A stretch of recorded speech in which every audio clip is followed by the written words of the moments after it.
Babalawo kan ló ní ká lọ wá orí èèyàn tútù wá la ṣe pa pásítọ̀ yìí sínú oko ẹ̀. Musa ló jẹ́wọ́ bẹ́ẹ̀. Òjíṣẹ́ Ọlọ́run kan, Pasitọ dada ìtọ́pa, ló ti kàgbákò ikú àròtẹ́lẹ̀ látọwọ́ àwọn lébìrà méjì tó bẹ̀ lọ́wẹ̀ láti lọ bá a ṣiṣẹ́ nínú oko rẹ̀ tó wà lábúlé Èbìrà Ìpele níjọba ìbílẹ̀ Ọ̀wọ̀.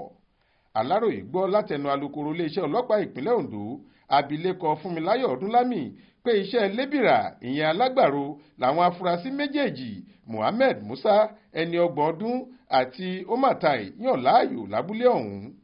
Ó ní ọjọ́ ajé Monday ọjọ́ 7 oṣù kẹjọ yìí ní pásítọ̀ dàda àti ìyàwó rẹ̀ Bọ́sẹ̀ dàda kó àwọn lébìrà méjèèjì lọ sínú oko wọn láti lọ bá wọn ṣiṣẹ́ pẹ̀lú àdéhùn láti san ẹgbẹ̀rún 11 náírà fún wọn lẹ́yìn tí wọ́n bá parí oko tí wọ́n fẹ́ lọ jù.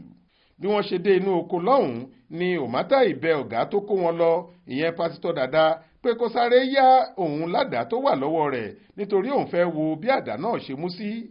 Bàbá ẹni ọdún 55 ọ̀hún kò kúkú mọ èrò tó wà lọ́kàn àwọn alágbàṣe rẹ̀, bẹ́ẹ̀ ni kò fura rárá pé wọ́n tilẹ̀ lè ronú ohun tí kò dára sóhun.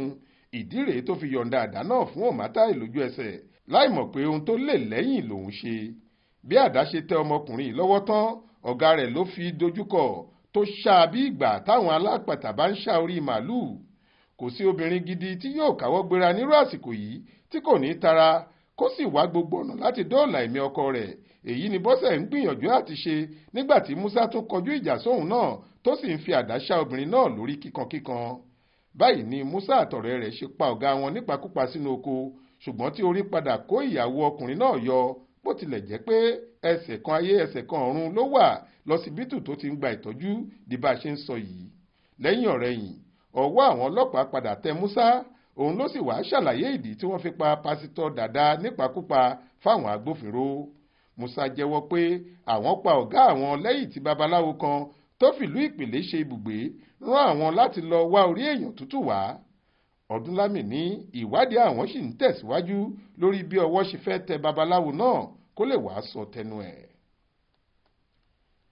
Olúṣèyẹ Ìyádé ló ṣàkójọ ọ̀rọ̀ yìí fún iléeṣẹ́ tẹlifíṣàn Aláròyé online. Faith Adébọ́lá ló kà á sétí ìgbọ́ yín.